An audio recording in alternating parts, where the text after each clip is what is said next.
Going to reupholster this cute little antique rocker, and we're going to refinish the wood as well. It has a broken frame, so that will get fixed. I'm going to start by removing the black fabric, and then this is tacks instead of staples as it is very old. It's about over 100 years old. So just start pulling this off. We're not going to keep the fabric, so just pull, pull, pull. I'm going to remove the decorative tacks that are holding the decorative ribbon on. Just try and collect these as you go because they're very sharp. Even in my workshop, we have to collect these with our magnet stick because they are very sharp. But you should be able to just pull them out. Going to remove the old fabric off of the seat. You can see that it is more tacks and not staples. These are very sharp. You want to collect these. This will reveal what we've got going underneath, which is hay and horsehair and some old batting in this case. She wants to keep all of this. It's all in pretty good shape. And then you can also see where the frame is broken, that will be fixed later on.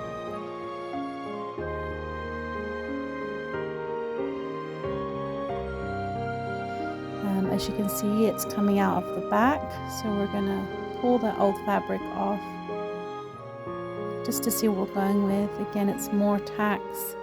Just have to be very careful with them. Now that I've got this all loosened out, I'm going to pull this back and you'll be able to see what looks like little tufts, but that's what's holding the tufting buttons on the front.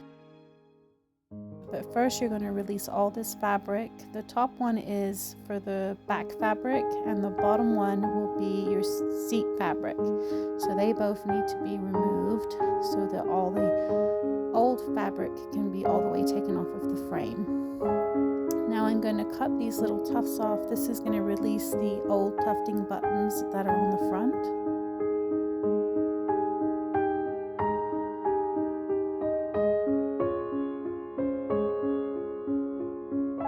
And then this will release the old hay and horsehair filling, which the client wants to keep this chair as authentic as possible.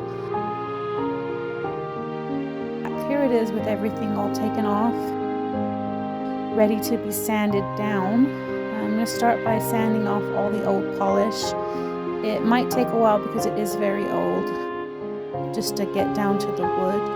And you're going to make sure that you follow the grain as you're going, the grain of the wood.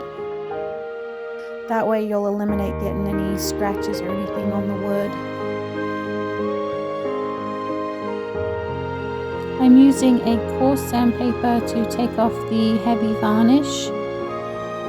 And then I'm also making sure that I'm going to continue to follow the grain.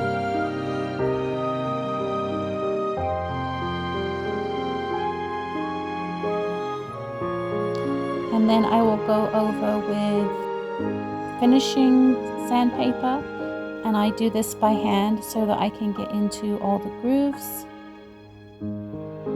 And then I go over with my hand to see if anything rough, and I will get it with my finishing sponge. This will get rid of anything rough before I put my final stain on.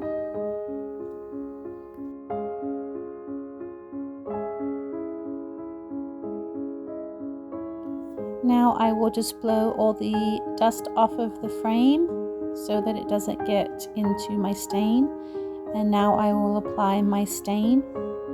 I use one bit of cloth to apply my stain and another bit of cloth to wipe over the top so there's no pooling in any of the corners.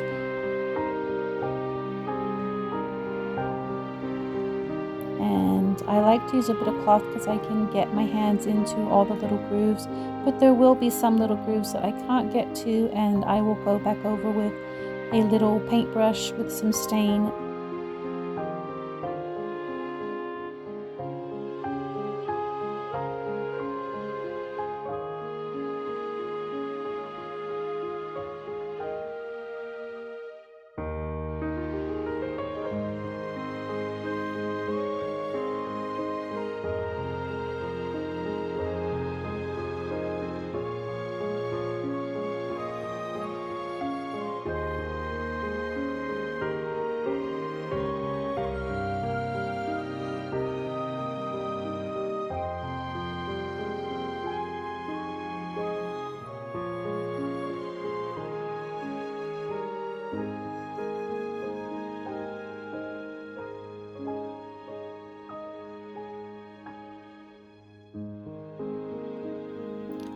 I did take a step back after recording this and wiped the bit of stain that you can see on the side there that's dripping.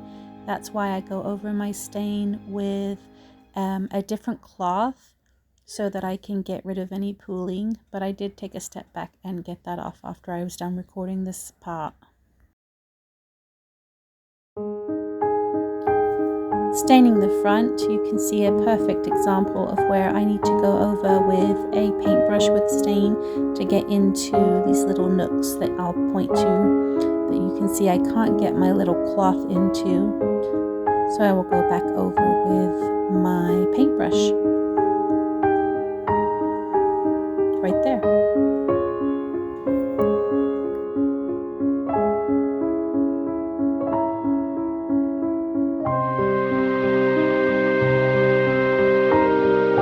I'm going to apply the polyurethane. This chair only takes one coat and I was happy with it, but I do have another chair that took two. It just depends how much the wood soaks in your polyurethane, but I was happy with one coat on this chair.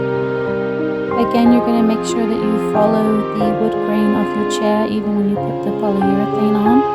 And I'll go over with my dry rag to get any pooling on this as well.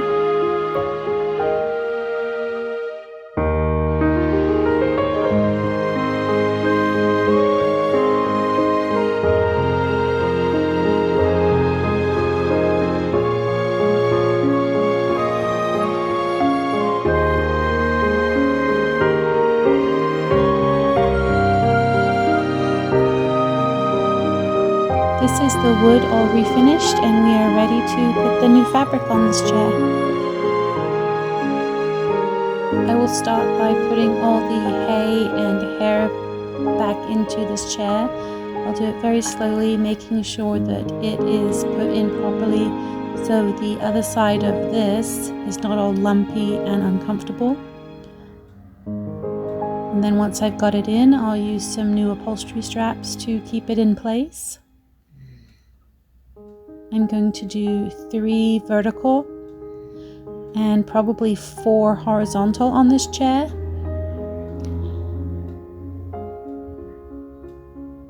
You can't have too many upholstery straps, but you can have too few. So if you're not sure, just add another one. And the horizontal ones will weave in and out of the vertical, like so.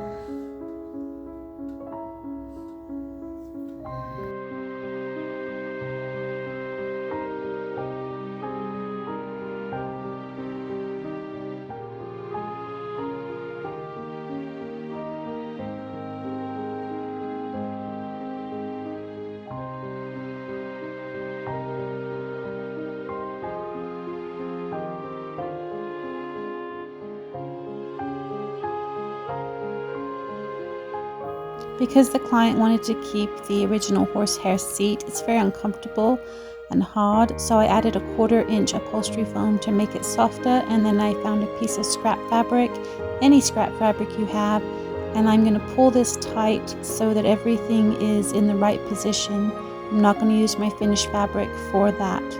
As you can see here, it's all tight and ready for the finished fabric.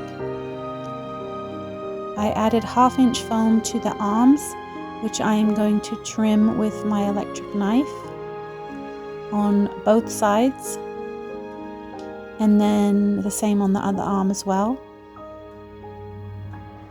I'm going to use a piece of scrap fabric as well for the arms to help pull it tight.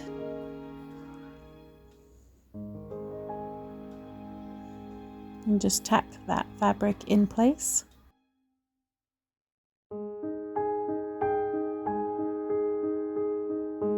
This is the finishing fabric that's going over the top of the arms now.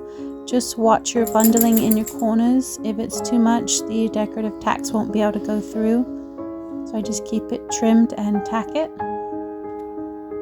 I have an added layer of batting over the top of that 1/4 inch foam that's on the seat. And then my new upholstery is going over the top of that.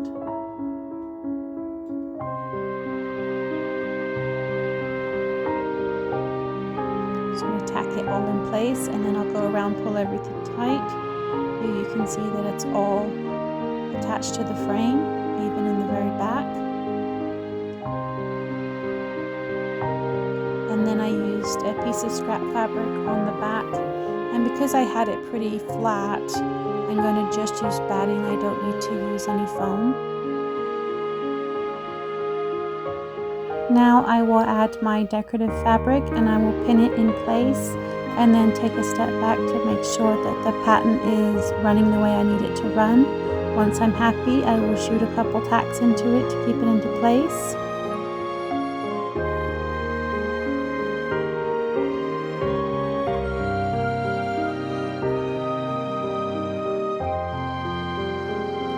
Now I'm going to add some new decorative ribbon with decorative tacks.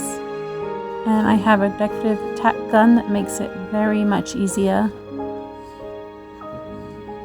And just shoot those into the frame. But because the wood is very hard, I'm going to go back over with my tack hammer and just make sure they are in as securely as I can get them. Now I'm going to add my upholstered buttons. I have a video with an upholstery button machine to show you how these are made. These are made with the same fabric. I set my pins where my buttons are going to go on this chair. This is my tufting needle. They come in different sizes, just as long as you've got one long enough to go through. I threaded my twine through my button and now through my needle, and now I'm going to push everything through where I have a button.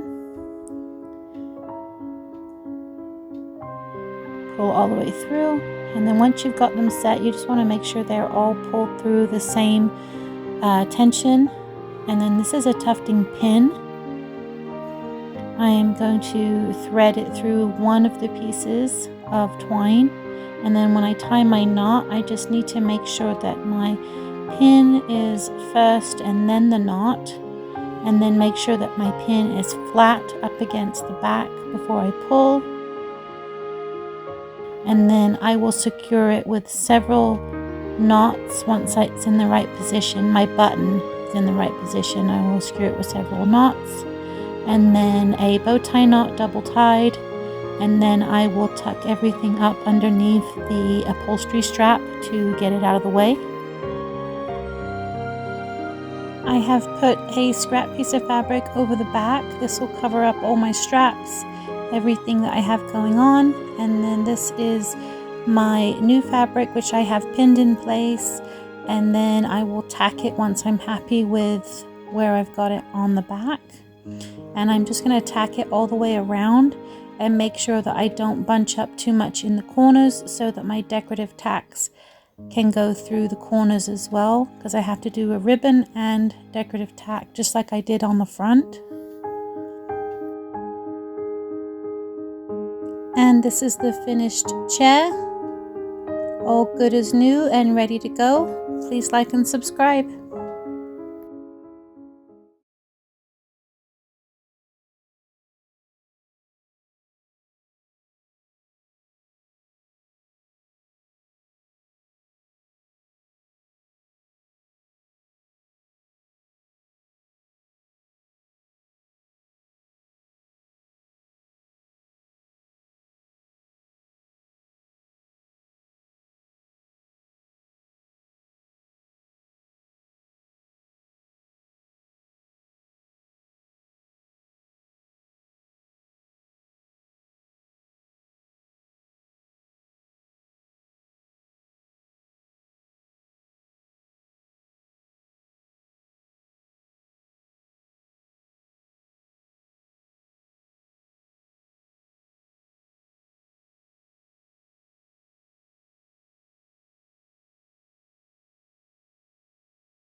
Just watch your corners and make sure there's not too much fabric so that your decorative tacks will go in.